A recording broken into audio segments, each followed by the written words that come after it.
Clear, যে সবাই clear করে দিচ্ছে general Walker is a big player in the field, but মানে উনি অ্যাকচুয়ালি প্রধান উপদেষ্টাকে থোড়াই তোয়াক্কা করতেছে এবং তাকে যে ফায়ার করতে পারবে চুপপুকে রেখে দিছে, আর আমাদের রাজনৈতিক দলগুলো আবার চুপপুকে সহায়তা করতেছে। That's a unfortunate thing. তো এনিওয়ে,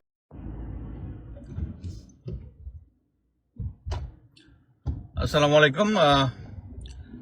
জরুরি কিছু না, বাট আমি সকালবেলা দেখলাম একটা নিউজ যে lieutenant general Saiful Alam arrest হয়েছে, ডিজিএফআই লোকজন এসে তাকে ধরে নিয়ে গেছে এবং আবার নাকি 2 ঘন্টা পরে ফেরত দিয়ে গেছে। অ্যাকচুয়ালি কেউ ইচ্ছা করে সম্ভবত এই গুজবটা ছড়িয়েছে। মেইন স্টোরি হচ্ছে জেনারেল ওয়াকার অলরেডি আদালত বা সরকারের সাথে একটা এগ্রিমেন্ট এসছে যে যারা এই সমস্ত সিনিয়র হাই অফিসিয়াল যারা আছে, যাদের নামে অ্যারেস্ট ওয়ারেন্ট হয়েছে, they will remain in the ক্যান্টনমেন্টেই থাকবে এবং যখন তাদের কোর্টে হাজিরা দিতে হবে, তখন তারা probably with the military escort maybe তারা আদালতে যাবে এবং আদালতে গিয়ে হাজিরা দিয়ে আবার অ্যাকিউজ না হওয়া পর্যন্ত তারা ক্যান্টনমেন্টেই থাকবে। এবং হ্যাঁ, অবশ্যই এই স্ট্যাটাসটা হয়তো চেঞ্জ হতে পারে, বাট এট প্রেজেন্ট এটা নিয়ে মানে যে সবাই বলতেছে যে তাকে ডিজিএফআই এসে তুলে নিয়ে গেছে, সবাই খুব খুশি।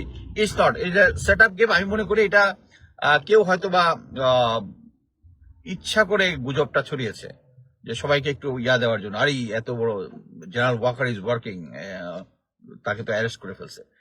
এবং উনি অথরিটির সাথে একটা এগ্রিমেন্ট এসছে, দ্যাটস দ্য ফাইনাল এবং ভেরি অথেন্টিক নিউজ যে তারা ক্যান্টনমেন্ট থেকে যাবে, যখন কোর্টের হিয়ারিং হবে বা গুম-খুন কমিশন তাদের সাথে কথা বলতে যাচ্ছে, নিয়ে যাবে। আবার নিয়ে যাওয়ার পরে তাদেরকে সসম্মানে বাসায় নিয়ে যাবে, unless they are accused. At least this could be favor could be done by general Walker এবং যাদেরকে তিনি সার্ভ করেছেন এতদিন তারাই। আরেকটা জিনিস নিয়ে কথা বলি, সেটা হচ্ছে আমরা আগে সবাই বলেছি যে জেনারেল ওয়াকারের সাথে ভারতের ডাইরেক্ট কানেকশন আছে।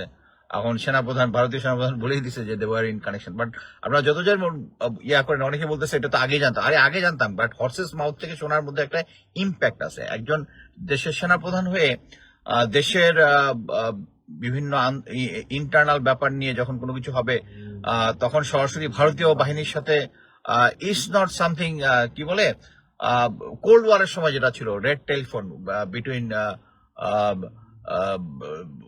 President Reagan and Brezhnev, Leonid Brezhnev, রাশিয়ার যে কোনো সিচুয়েশনে তারা করবে। It's not that. এই ধরনের কোনো সিচুয়েশন যদি হয়, president to president, ministry to ministry কথা বলার কথা। এখানে জেনারেল ওয়াকারের কোনো দের ইজ নো জুরিডিকশন। তো এটা যে সেনাপ্রধান যেটা বলেছে, এটা অবশ্যই তারা আমাদের ভিতরে একটা এমন একটা প্রভাব বিস্তার করা যে আমরা মনে করবো হ্যাঁ জেনারেল ওয়াকার কথা বলছে, হ্যাঁ জানতাম তো, এটা তো হইতেই পারে, normal. It's not normal, it's out of the line. একটা দেশের সার্বভৌমত্বের প্রতি এটা হুমকি স্বরূপ। জেনারেল ওয়াকারের কোনো জুরিডিকশন নাই। তিনি 1-to-1 দেশের কোনো সমস্যা নিয়ে ওনার সাথে কথা বলবে। ওনাদের সাথে আর্মি টু আর্মি যেটা হবে, তাদের নামে বাইলেটারাল বিভিন্ন ধরনের ইস্যু থাকবে, প্রশিক্ষণ নিয়ে থাকবে, নিয়ে থাকবে, বর্ডার নিয়ে থাকতে পারে। হ্যাঁ, কিন্তু দেশের কি সিচুয়েশন, সেই সিচুয়েশন হয়ে যে 5ই আগস্টের মতো যা ঘটনার সময় তাকে ভারতীয় সেনাপ্রধানের সাথে কথা বলতে হবে, দিস ইজ আউটরেজিয়াস। আমি মনে করি যে অ্যাকচুয়ালি ওই যে যখন ভারতীয় পররাষ্ট্র মন্ত্রীর সাথে যখন জেনারেল ওয়াকার দেখা করেছে, তখনই এটা ক্লিয়ার, যে সবাই ক্লিয়ার করে দিচ্ছে general Walker is a big player in the field, but মানে উনি অ্যাকচুয়ালি প্রধান উপদেষ্টাকে থোড়াই তোয়াক্কা করতেছে এবং তাকে যে ফায়ার করতে পারবে চুপপুকে রেখে দিছে, আর আমাদের রাজনৈতিক দলগুলো আবার চুপপুকে সহায়তা করতেছে। That's a unfortunate thing. তো এনিওয়ে, এটাই হচ্ছে কথা। আমরা এটা স্বাভাবিকভাবে নিব নাকি নিব না, that's the question. General Walker কোনোভাবেই সেনাপ্রধানের সাথে ওই সিচুয়েশন নিয়ে কথা বলতে পারে না। That's a treason, period. Thank you.